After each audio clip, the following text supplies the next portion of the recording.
네, 여러분 안녕하세요. 수익포식자 주식사장입니다. 9월 11일 현재 오늘 수요일 오후 5시를 지나가고 있습니다. 좀 전에 장이 다 종료가 돼서 제가 시황을 좀 분석을 좀 하고 오늘 오전에는 실시간으로 도널드 트럼프와 해리스 이 부통령 간의 미국 대선 후보 TV 토론이 있었죠. 그래서 제가 라이브로 계속 진행된 걸 좀 보다가 중간에 영상 만드느라고 그 뒷부분은 못 들었는데 결과를 좀 보니까 결론적으로 말씀을 드리면 트럼프의 패배였다라고 평가를 좀 받는 것 같습니다. 자, 여론이 어쨌든 간에 주식시장은 이미 누가 오늘 토론의 승자였다라고 주식시장은 얘기를 하고 있는데 오늘 그 흐름도 한번 살펴보고요.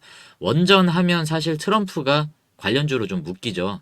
공화당 쪽이 원전 공약을 좀 공격적으로 하는 당인데 트럼프가 오늘 토론회에서 졌다라는 평가로 인해서 원전 흐름도 가뜩이나 안 좋은 상황에서 더 안 좋아진 상황이 되었습니다. 자, 답답한 얘기만 할 수 없기 때문에 자, 우리가 이제 어떻게 좀 긍정적인 대응 전략을 좀 가져갈 수 있을지 자, 오늘은 그 내용에 대해서 한번 얘기를 나눠보도록 하겠습니다. 네, 영상 끝까지 잘 시청해 주시길 바라겠고요. 좋아요와 구독 한 번씩 꼭 좀 눌러주시길 부탁드립니다. 자, 먼저 오늘 TV 토론 결과를 보면요. 시청자의 63%가 해리스가 더 잘했다라고 평가를 했다라고 합니다. 처음에 토론회 때는 바이든이 완전히 참패를 했었는데 이번 토론회 때는 해리스가 좀 우세했나 봅니다. 여러 가지 논제에 대해서 쟁론을 거듭을 했는데 아무래도 좀 트럼프가 좀 불리한 상황이 좀 있지 않았나라고 저도 생각이 들어서 원전을 응원하는 입장에서 봤을 때는 조금 안타까운 내용이었습니다. 자, 어떤 정당을 지지한다라고 얘기하기보다는 지금은 원전 관련주인 두산에너빌리티를 보는 관점이기 때문에 트럼프가 좀 우세하게 나왔으면 두산에너빌리티가 좀 좋은 결과가 있지 않았을까. 크게 오르진 않더라도 더 빠지진 않았을 텐데 라는 좀 아쉬움이 남습니다.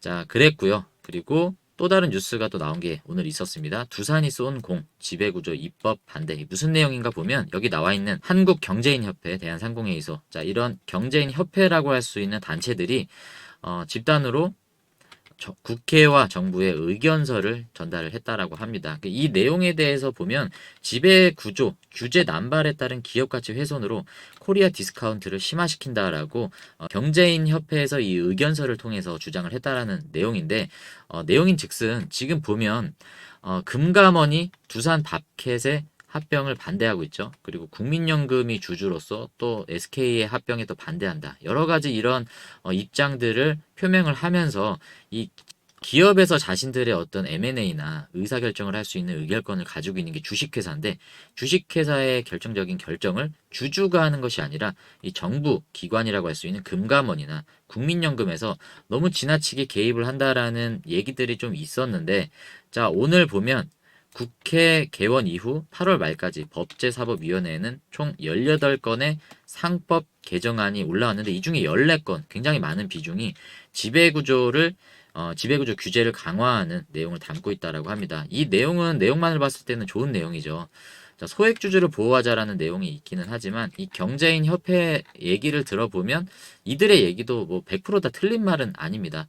자, 소액주주들의 입장도 대변을 해야 되지만 또 기업들에게 있어서 너무 지나치게 간섭하는 것도 잘못된 거기 때문에 이 부분에 대한 양쪽의 입장이 좀 부딪히고 있다라는 내용이고요.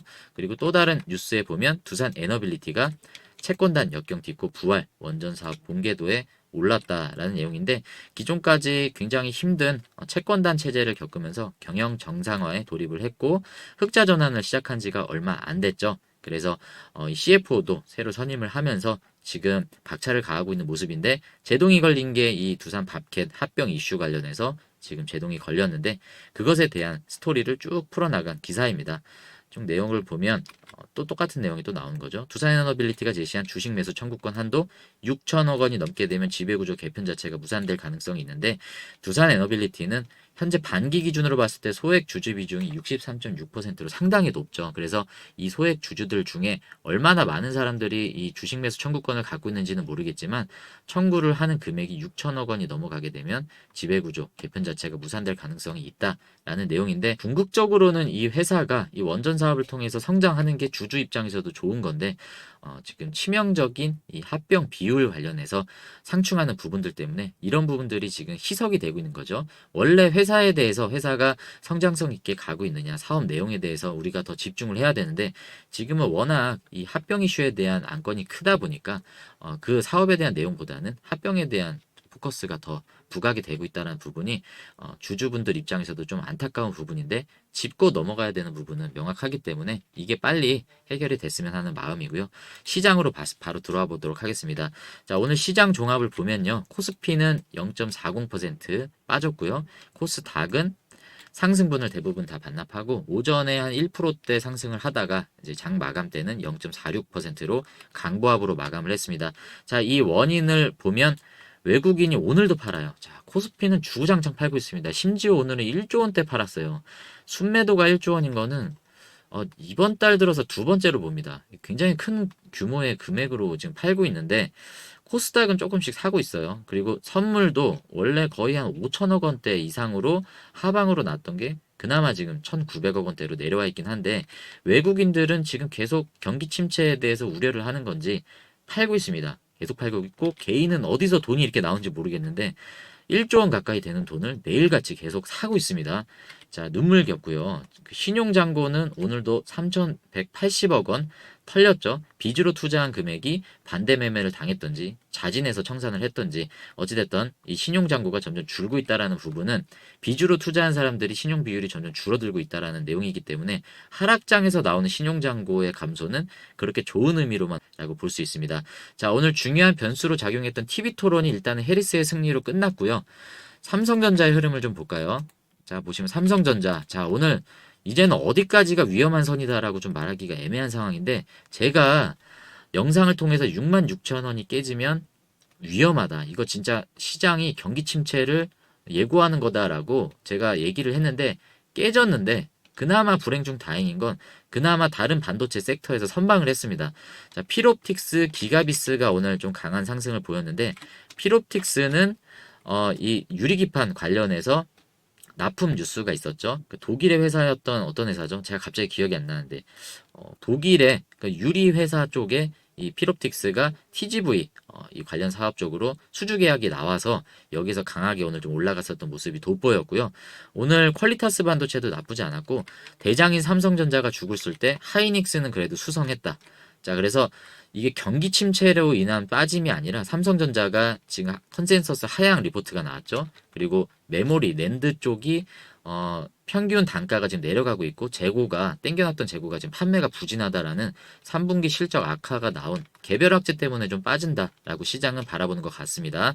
그래서 제가 생각했던 경기 침체에 대한 부분은 사실이라고 해도 이미 지금 다 반영이 된 시점이다라고 보여지기 때문에 여러분들이 이런 대외적인 변수는 이제 거의 바닥에 다 왔지 않았을까라고 저는 생각을 하기 때문에 걱정하시지 않으셔도 이미 최악의 경우는 좀 지나가고 있다라고 좀 말씀드리고 싶습니다. 좀 외국인이 재수없죠. 너무 좀 재수없어요. 이게 현물 플레이와 선물 플레이를 통해서 우리나라 시장에 와서 너무 좀 변칙 플레이를 계속 하고 있는 모습이 좀 꼴 보기 싫고 기관도 한술 더 떠서 연기금 계속 팔고 있잖아요. 삼성 수급 현황 한번 볼까요? 진짜 눈물겹습니다. 이 개인들만 주구장창 사고 있고요. 외인들만 팔고 있냐 봤을 때 연기금 보십시오. 연기금. 주도적으로 지금 연기금도 계속 팔고 있습니다. 지금 개인들이 우리나라 시총 1위의 매물들을 다 받아내고 있는 상황에서 밸류업이 뭡니까? 뭐 주주가치 제고? 기대하지도 않습니다. 뭐 국민연금이 찬성하든 반대하든 이들의 입장은 주주들의 가치 제고보다는 자신들이 얼마나 많은 수익을 낼 수 있느냐. 수익을 내면 그나마 다행이죠. 뭐 그렇지도 않을 거예요. 그래서 좀 별로다라는 얘기를 좀 드리고 싶고 제가 조금 격양된 감이 있긴 한데 개인적으로 너무 화가 납니다. 저는 사실 두산에너빌리티 주식을 갖고 있지도 않아요. 근데 여러분들에게 매일 이렇게 대응 영상을 만들면서 저도 여러분들의 좀 입장이 좀 전달이 되고 좀 화가 많이 나고 뉴스를 계속 제가 전달을 해드리고 있죠. 보시면 오늘도 제가 삼성전자의 하락에 대해서 말씀을 좀 드렸고요. 오늘 오전에도 제가 새벽에 일어나자마자 뉴스킬 파워 차트부터 바로 제가 여러분들에게 공유를 드리지 않습니까? 여러분들 제가 주식 한 주도 안 갖고 있습니다. 근데 두산 에너빌리티를 위해서 새벽 6시 55분에 일어나자마자 뉴스케일 파워 차트를 키는 건 여러분 제 마음이 좀 느껴지시나요? 여러분들이 좀 이건 알아주셔야 돼요. 오늘도 그랬고 하루만 그런 게 아닙니다. 제가 어제도 9월 10일이죠. 9월 10일 6시 50분 일어나자마자 처음으로 띄웠던 차트 뭡니까? 뉴스케일 파워 차트죠. 그리고 제가 코멘트도 남겨드렸고요. 원전뿐만이 아니라 다른 섹터 내에서도 제가 여러 가지 코멘트들을 남겼고, 또 라이다 관련주로 제가 어떤 종목들을 한번 좀 봤으면 좋겠다라고 말씀을 드렸던 종목 코멘트를 계속 드리고 있습니다. 왜냐하면 어제 중국 드론 관련해서 상한가 같은 종목들이 상당히 많습니다. 라이다도 앞전에 한번 규제를 했어요. 또 얘기가 나오면 이 종목들이 부각을 받을 수밖에 없다. 힌트를 다 코멘트로 알려드렸고요. 힌트가 아니라 그냥 대놓고 어떤 종목을 말씀을 드렸습니다. 그리고 오늘 삼성전자가 급락하는 이유에 대해서 증권사 리포트에 대한 것도 제가 여기다 부과를 드렸고, 제 개인적인 생각은 경기 침체가 아니라 개별적인 실적 예상치 하회로 인한 영향인 것 같다라고 말씀을 드렸고, 자율주행과 로봇 섹터 어떤 종목에 대해서 제가 주목을 했으면 좋겠다라고 구체적인 코멘트를 이 정보방을 통해서 제가 드리고 있습니다.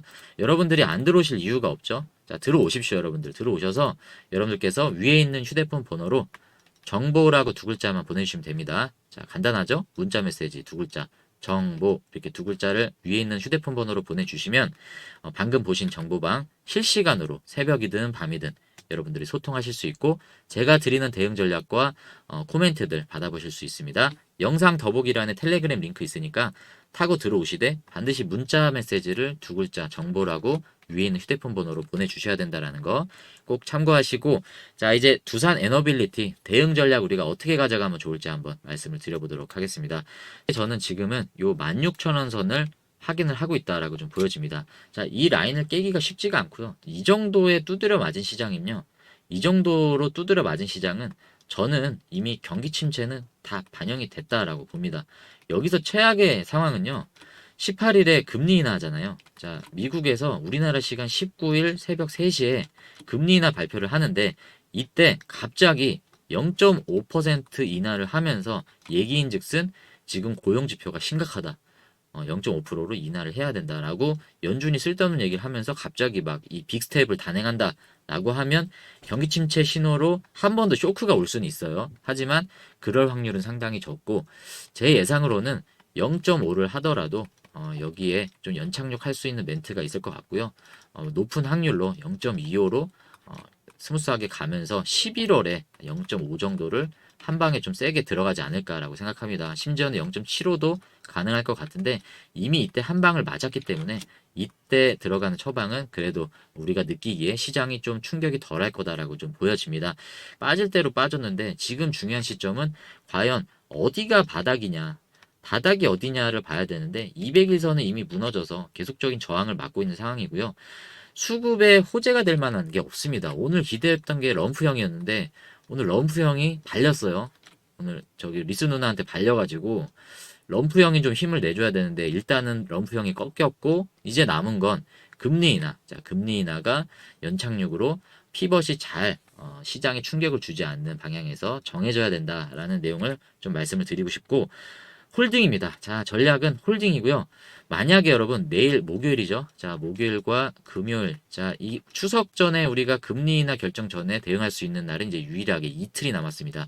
대부분의 시장은 자, 이 위험 회피 물량들이 빠져나갈 것을 아마 예상하고, 목요일은 오전에 일시적인 하락이 좀 나올 수도 있을 것 같기는 해요. 하지만 우리는 하락이 올 때마다 이제는 빼면 안 됩니다. 이제는 바닥을 확인을 했다라는 전제하에 우리는 추가적으로 오히려 두산 에너빌리티가 아니어도 좋습니다. 여러분들이 유망 섹터라고 생각했던, 제가 코멘트 드린 섹터가 분명히 있어요. 그 섹터를 중심으로 두산 에너빌리티도 좋고요. 여러분들이 이제는 비중을 좀 추가해서 평단가를 낮추는 전략을 가져가시든지, 아니면 저점 매수. 자, 공격적으로 해야 되는 시점이 바로 지금입니다. 공포가 극에 달했어요. 경기 침체란 말이 나오진 않았지만 지금은 삼성전자의 흐름, 반도체 흐름을 봤을 때, AI의 흐름을 봤을 때 시장은 공포를 느끼고 있고 경기 침체를 어느 정도 반영을 하고 있습니다. 이럴 때 하락이 올 때마다 여러분들이 보유하신 현금을 조금씩 이제는 들어가실 때가 되지 않았나라고 생각합니다. 어떤 섹터로 들어가야 되냐, 그리고 어떤 종목을 들어가야 되냐, 코멘트가 필요하시면 문자를 보내시고 정보라고 두 글자를 보내주십시오. 그리고 제가 이제 광고를 마지막으로 좀 드릴 텐데, 우산이 일어나려면 원전이 살아나야 되죠. 그래서 여러분들 정보방을 들어오시고요. 위에 있는 번호로 문자 메시지 정보라고 두 글자를 보내주시면 제가 여기 실시간 코멘트를 드리고, 어떤 섹터가 대장 섹터고 이 섹터 내에서도 어떤 종목들이 대장 종목인지 여러분들이 확인할 수 있습니다. 자, 그리고 두산 에너빌리티뿐만 아니라 다양한 종목, 여러분들이 한 종목만 가지고 계신 거 아니잖아요. 궁금한 종목 있으면 종목 분석 문자로 요청하십시오. 그리고 물린 종목 혹시 있으시면 내가 어떻게 탈출 대응 전략을 가져가야 되는지, 회복을 어떻게 하면 좀 빨리 가져갈 수 있는지 여기 종목명과 평단가 자유로운 내용으로 문자 메시지를 보내주십시오. 그리고 내가 수익 실현을 언제 해야 되냐, 목표가 문의하시는 거 제가 여러 가지 분석과 차트 분석을 통해서 합리적인 선에서 여러분들이 공감할 수 있을 만한 그런 목표가를 제시를 해드리도록 하겠습니다. 다양한 내용으로 여러분들이 자유롭게 문자 메시지를 아래 이 번호로 보내주시면 제가 여러분들에게 대응 전략으로 말씀을 드리도록 하겠습니다. 여러분들의 많은 참여 부탁드리도록 하고요. 저는 다시 한번 말씀드리지만 특정 정당을 지지하지 않습니다. 민주당이 됐든 공화당이 됐든 그거를 지지하는 게 아니라 두산 에너빌리티의 호재가 럼프형이 밀접하기 때문에 응원을 했다라는 부분들 여러분들 오해 없이 좀 받아주셨으면 좋겠고요. 다음에 저는 또 좋은 영상으로 여러분들께 인사드리도록 하겠습니다. 감사합니다.